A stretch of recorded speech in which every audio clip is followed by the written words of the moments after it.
தீபாவளி அன்னைக்கு பசங்களெல்லாம் வச்ச செடியெல்லாம் எப்படி இருக்குன்னு பார்க்கலாமா? சாமந்தி பூச்செடி, ஜண்டு பூன்னு சொல்லுவாங்கல்ல, அந்த செடி எப்படி சூப்பராக பூவெல்லாம் பூத்துருக்கு பார்த்துறீங்களா? இந்த பூவுக்கு கூட நிறைய பட்டர்ஃப்ளை வருது. இந்த செடி வந்து நீங்கள் தோட்டம் வச்சுருக்கீங்கன்னா ஒரு 5-6 செடியாவது அந்த தோட்டத்தை சுற்றி வச்சுருக்கணும்.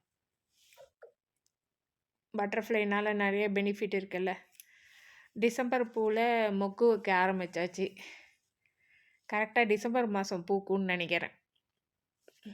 இந்த ஒரு டிசம்பர் செடி தான் கரெக்டாக டிசம்பரில் பூக்கும் பிறகு, மற்றதெல்லாம் ஆகஸ்ட்லேருந்தே பூக்க ஆரம்பிச்சிடுது.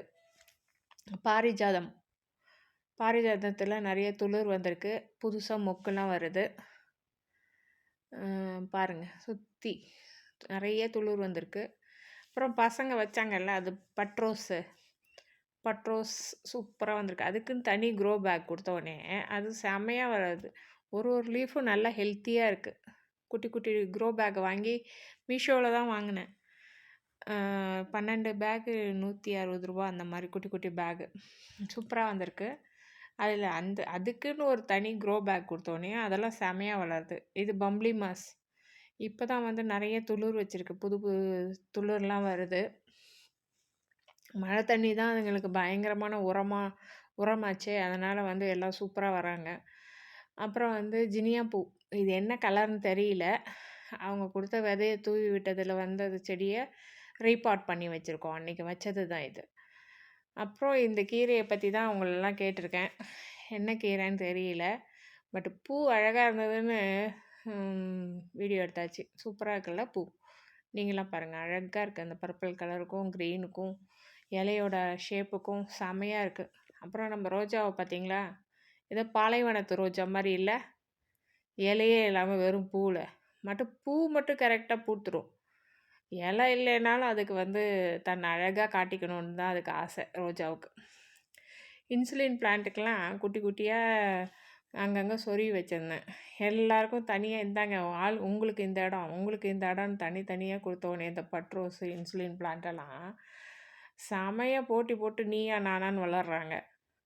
அப்புறம் இந்த அடுக்கு செம்பருத்திலே இது பிங்க் கலர் இப்போ தான் பூ பூக்க ஆரம்பிச்சிருக்கு.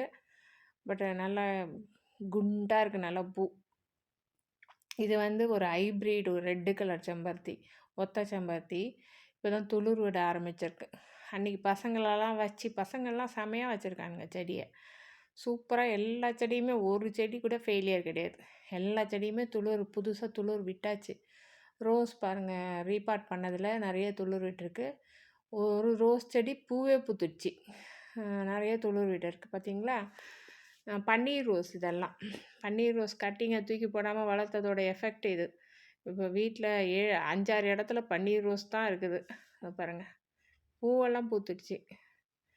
இதுக்கு என்னென்னா இன்னும் கொஞ்சம் மேலே காய்கறி வேஸ்ட்டு, கொஞ்சம் மண் அந்த மாதிரி போட்டு இதை கொஞ்சம் ஹைட் பண்ணணும். அதே மாதிரி இது வந்து சேஞ்சிங் ரோஸு.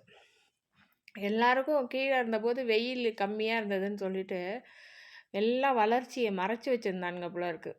மாடிக்கு வந்தோடனே சும்மா சூப்பராக கிளம்பிட்டானுங்க எல்லோரும். செம அட்டகாசமாக இருக்குது. அப்புறம் இந்த மல்பெரி பற்றி சொல்லணுங்க. இது பாருங்கள், இன்னும் பழுக்கவே இல்லை. சரி, அந்த நல்லா ஒரு லைட் க்ரீனில் இருக்குல்ல, அதை எடுத்து சாப்பிட்டேன், செம ஸ்வீட்டு. அப்புறம் அந்த மங்களூஸ் இருக்காங்கல்ல, மங்கி பசங்க, இலையெல்லாம் வந்து ஆட்டையை போட்டு போயிட்டானுங்க பிள்ளைக்கு.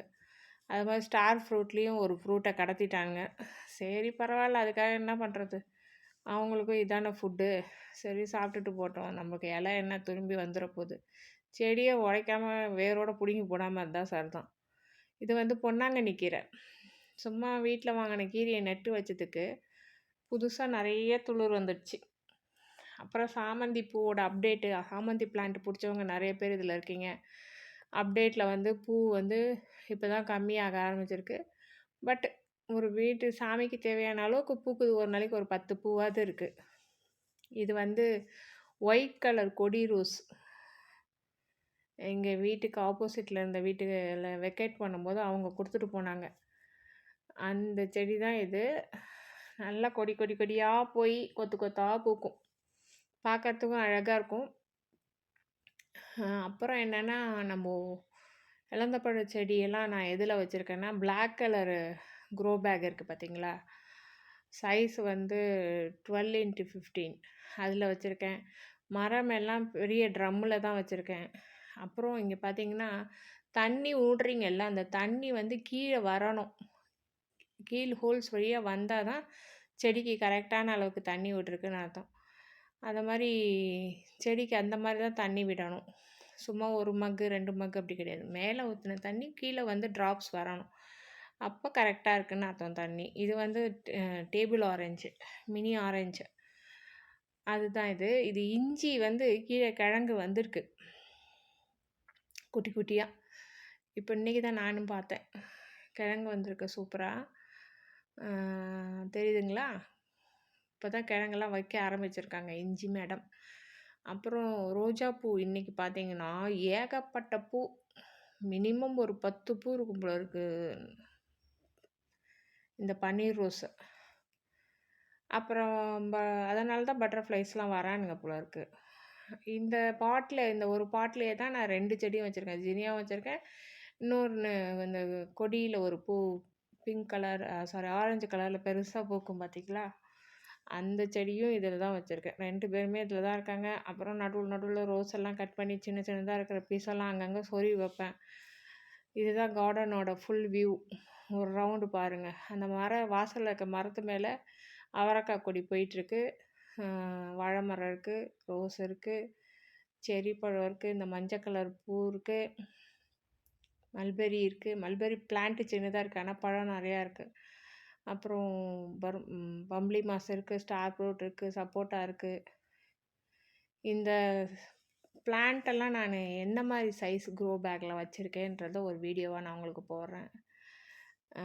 அதெல்லாம் அந்த சைஸ் பார்த்தீங்கன்னா உங்களுக்கு தெரியும். எங்கே வாங்கணும், கம்மியான பட்ஜெட்டில் எப்படி தோட்டத்தை அமைச்சிக்கலாம், அதெல்லாம் நான் உங்களுக்கு சொல்கிறேன். இந்த பட்டர்ஃப்ளை பார்த்தீங்கன்னா மாடியில் சுற்றிக்கிட்டே இருக்கானுங்க. அவங்களுக்கு ஒரு சந்தோஷம் போல் இருக்குது. நமக்கு பிடிச்ச இடம் போல் இருக்குதுன்னு சொல்லிட்டு இங்கேயே சுற்றிக்கிட்டு இருக்கானுங்க போல ஜாலியாக இருக்கானுங்க.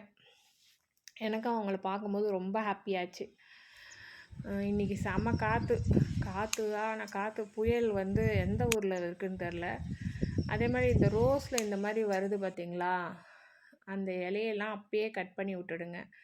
இல்லைன்னா மற்ற ரோஸ் செடிக்கும் அது மாதிரி ஸ்ப்ரெட் ஆகிடும். இந்த காசி தும்பை இருக்காங்கல்ல, இவங்களோட சீடெல்லாம் கூட குட்டி குட்டியாக வந்துருக்குது. குட்டி குட்டியாக பால்ஸ் மாதிரி இருக்குது. அடிக்கடி நம்ம வீடியோவை பாருங்கள். தேங்க்யூ.